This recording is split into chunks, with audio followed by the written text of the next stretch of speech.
ভবিষ্যতে পাবেন শুধুমাত্র লাল বাবাতে।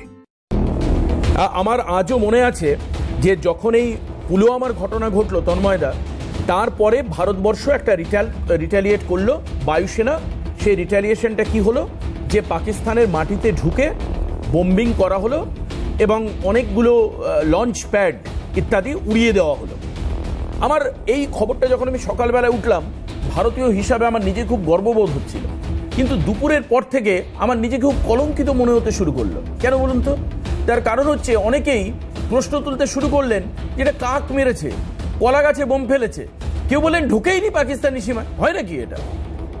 হয় নাকি? আমি মনের ভেতর সেই খচখচানি নিয়ে আজ সকাল পর্যন্ত ছিলাম। এ সত্যি কি তাই? সত্যি কি তাই? সংবাদ মাধ্যমের প্রতিনিধি হতে পারি, প্রশ্ন বারবার করে মনের মধ্যে জাগবে। সত্যি কি তাই?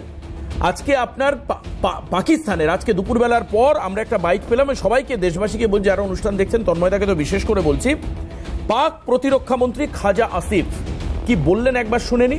তাতে কাক মেরেছে না বক মেরেছে, এতদিন পর সেই আমার মনের খচখচানিটা দূর হলো। কি বক্তব্য শোনাবো আপনাদের। जो इल्जाम है पाकिस्तान पे लगाना जो है वो बिल्कुल नामुनासिब है, उसमें कोई सदाकत नहीं है। फिलहाल तो कह रहे हैं और सोच रहे हैं, लेट्स होप कि कोई इस किस्म का गैर जिम्मेदाराना जो है वो कदम ना उठाएं। ऐसी सिचुएशन राइज होती है तो डेफिनेटली अनफॉर्चुनेट होगा, लेकिन हम बिल्कुल उसका जवाब देने की और भरपूर जवाब देने की पोजीशन में हैं। आपको याद होगा कि जब हमारी एयर स्पेस वायलेट की गई थी वे बैक आज से 4-5 साल कबल जो है, तो उसका जो जवाब हमने दिया था वो आज भी सबको याद है कि अभिनंदन के साथ क्या हुआ था। বুঝতে পারলেন? পাকিস্তান স্বীকার করছে, পাকিস্তানের প্রতিরক্ষা মন্ত্রী বলছে যে ভারত যখন 4-5 বছর আগে আমাদের এয়ার স্পেস ভায়োলেট করেছিল, আজ পাকিস্তান অফিসিয়ালি কথায় কথায় স্বীকার করে নিল যে ভারত বালাকোটের বিমান হামলা চালিয়েছিল। আমি বলি না যে কেন্দ্র সরকার যা করছে সবকিছু ঠিক করছে, but thanks for that day যে পাকিস্তানের ঘরে ঢুকে পাকিস্তানের মুখে জুতো মারার ক্ষমতা ছিল ভারতীয় সেনাবাহিনীর, সেটাই করে দেখিয়েছে। তন্ময়দার কাছে যাব। দেবাশিস, দেখুন, আমি কোনো রাজনীতি করতে চাই না এই ব্যাপারটা নিয়ে আজকের দিনে, কিন্তু আপনি যেহেতু বললেন এই পুলওয়ামা নিয়ে আপনার যেমন কষ্ট হয়েছে আমাদেরও অনেক কষ্ট হয়েছে, এই জন্যে যে পুলওয়ামাতে পরে বালাকোটে যে সার্জিক্যাল স্ট্রাইক হলো তারপরে সেটা ঘোষণা করেছিল কিন্তু ভারতীয় সেনা, প্রধানমন্ত্রী ঘোষণা করেনি, ফুটেজ দিয়ে। তারপরে সেটা প্রশ্ন তুলেছিলেন কিন্তু বিভিন্ন বিরোধী দল, তার মধ্যে একটা মূলত প্রধান ছিলেন যে আমাদের হচ্ছে মুখ্যমন্ত্রী মমতা বন্দ্যোপাধ্যায় এবং এই তৃণমূল কংগ্রেস, যে প্রমাণ চাই, প্রমাণ না হলে বিশ্বাস করবে না তারা। এমনকি তারা এইটা ঘুরিয়ে বলেছিলেন যে ভারতীয় সেনার কথা তারা বিশ্বাস করেন না এবং তার জন্য তাদের প্রমাণ চাই। আজকে আপনি বলে দিলেন এই যে পাকিস্তানি হচ্ছে সেনাবাহিনীর কর্তা, তিনি স্বীকার করছেন। তো এইটাই হচ্ছে আমাদের দুঃখ যে আমাদের দেশে এই ধরনের মানুষ রাজনীতিতে রয়েছে যারা হচ্ছে দেশের হচ্ছে সেনাবাহিনীকে বিশ্বাস করে না। এবার আপনার সমস্ত প্রশ্নের আমি এখানে জবাব দিতে এসেছি, আমি একটা একটা করে জবাব দিচ্ছি আপনাকে।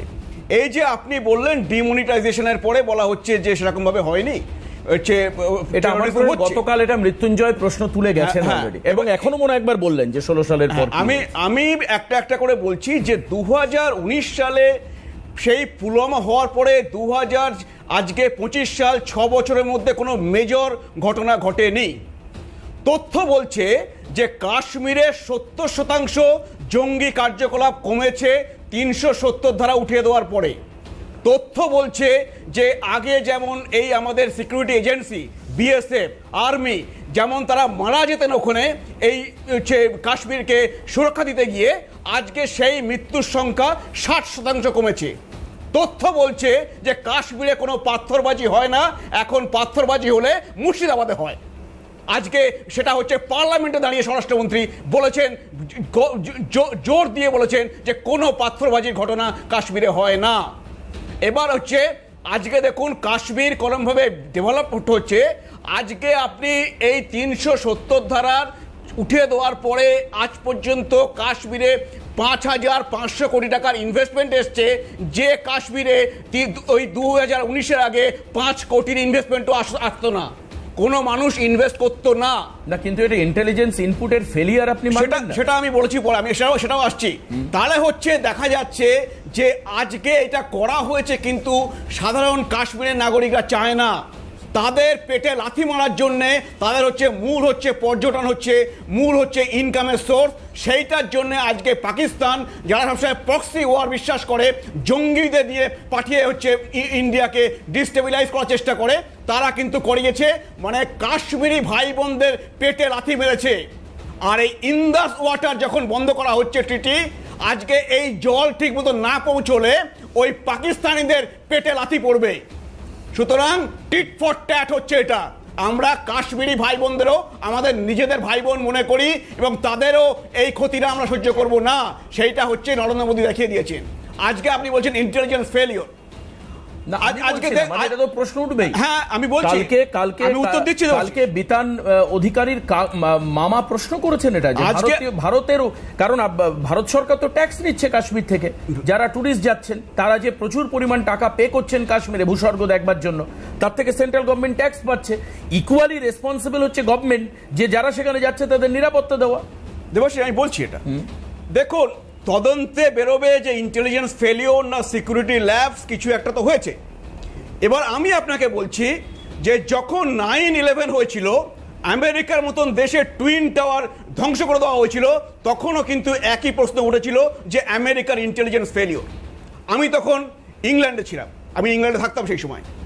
আজকে তারপরে আপনি জানেন না যে ইউরোপের দেশগুলো নিজেদের ইন্টেলিজেন্স ঢেলে সাজিয়েছিল, কারণ তারা মনে করেছিল আমরা নেক্সট টার্গেট। তার মধ্যে ব্রিটেন, জার্মানি, ফ্রান্স, ইটালি, এই সমস্ত কান্ট্রিগুলো। আজকে 2005 সালে আমি সকালবেলা ঘুম থেকে উঠলাম, টিভি খুলে দেখলাম টিভির পর্দায় যে লন্ডনে সিরিজ অফ বোম ব্লাস্ট হয়েছে। 4 জন হচ্ছে সুইসাইড বোম্বার বোম ব্লাস্ট করেছে, তার জন্য 52 জন ব্রিটিশ মারা গিয়েছিলেন এবং 800 জন ইনজিওর হয়েছিলেন। লন্ডনের হাসপাতালগুলো, এমার্জেন্সিগুলো ভর্তি হয়ে গেছিল। তো সেখানেও কিন্তু কথা এসেছিল ইন্টেলিজেন্স ফেলিওর হয়েছে, এবং সেখানে কিন্তু বিরোধী দল কিন্তু এরকমভাবে রাজনীতি করেনি, আমি যা দেখেছি সেই সময়। আপনি জানেন ফ্রান্সে একই রকম ঘটনা ঘটেছে, জার্মানিতে ঘটনা ঘটেছে। আজকে ধরুন আমাদের দেশে 26/11, তো সেখানেও তো হচ্ছে আজকে হচ্ছে সাগর পেরিয়ে মুম্বাইতে ঢুকে ওই কাণ্ড হয়েছিল, তারা সেই ইন্টেলিজেন্স ফেলিওর হয়েছিল। আজকে ধরুন ইসরায়েল, যারা হচ্ছে পৃথিবীর সবাই জানে যে সব থেকে ভালো ইন্টেলিজেন্স, পৃথিবীতে বেস্ট, সেখানেও আপনি কি দেখলেন? হামাসরা সেখানে স্ট্রাইক করতে পারে। আমার হচ্ছে কথা হচ্ছে হামাস তো স্ট্রাইক নয়, একটা পার্টি চলছিল, সেখানে ক্রমাগত ক্রুজ ক্ষেপণাস্ত্র ছোড়া হলো। আজকে এখনো যুদ্ধ চলছে। আমি আপনাকে বলছি সেটাই দেখুন, আমি কোনো কিছু সাফাই দিচ্ছি না, আমি যেটা বলার চেষ্টা করছি যে তার মানে এটা প্রমাণ করে যে ইভিন পশ্চিমের দেশগুলোতেও ইন্টেলিজেন্স ঢেলে সাজালেও ইন্টেলিজেন্স ফুল প্রুফ নয়। এখন যারা জঙ্গি সংগঠন থাকে তারাও চেষ্টা করে ওই ইন্টেলিজেন্সকে ভেদ করে, ওই ইন্টেলিজেন্সকে এড়িয়ে কিভাবে স্ট্রাইক করা যায়, এবং যদি 10 বার তারা যদি আটকায়, একবার তারা সাকসেসফুল হয়ে যায়। কিন্তু আমার এখানে আরেকটা প্রশ্ন, সেটা হয়তো হয়ে থাকতে পারে। 8 কিলোমিটার তারা বলছে হেঁটে এসেছিল, কারণ পেহেলগাঁও যেখানে বৈশারণ জায়গাটা ঘটেছে তার থেকে পাক বর্ডার প্রায় 8 ঘন্টার রাস্তা, 8 ঘন্টা তারা হেঁটে এসেছিল। তাহলে আবার কি তারা ফিরে গেল নাকি সিভিলিয়ানদের সঙ্গে মিশে গেল? কোথায় লুকালো? আজকে ঘন্টার 22 তারিখে দুপুরবেলা হয়েছে 2:30-2 নাগাদ ঘটনা, তারপর থেকে আজকে এই পর্যন্ত এখনো 4 জনকে কাউকেই গ্রেপ্তার করা বা ট্র্যাক করা যায়নি। যদিও এই ক্ষেত্রে আমি বলে রাখি, প্রায় 1700 মানুষকে গ্রেপ্তার করেছে ভারতীয় সেনা। 1700 পিপল যাদেরকে সন্দেহজনক, তাদেরকে গ্রেপ্তার নয়, বাই দ্য ওয়ে আটক করা হয়েছে, তাদেরকে জিজ্ঞাসাবাদ করা হচ্ছে। এদের মধ্যেই কি তার লুকিয়ে থাকতে পারে কোনো সন্দেহের বীজ বা এভাবে? দেখুন দেবাশিস, সেই জন্যই আজকে 24 ঘন্টার মধ্যে এই প্রায় 1700 জনকে গ্রেপ্তার করা হয়েছে। কেন? যাতে হচ্ছে তথ্য ইনফরমেশন সেখান থেকে পাওয়া যায়। আজকে মনে রাখবেন, কাশ্মীর ছিল জঙ্গিদের আঁতুর ঘর, কাশ্মীরিতে জঙ্গি তৈরি হতো। আজকে সেখানে সেই পরিস্থিতি অনেকটা বদলেছে। একদম তন্ময়দা আসবো, এরা হচ্ছে ব্যান্ড, তাও এরা কিন্তু ওখানে স্লিপিং আছে। আমি বুঝতে পারছি, কিন্তু এরপরে অরিন্দম গোস্বামী আমাদের সঙ্গে রয়েছেন, জাতীয় কংগ্রেস মুখপাত্র। আমি অরিন্দম বাবুর কাছে আসবো, একটা ছোট্ট বিরতি নেব এবং এই সঙ্গে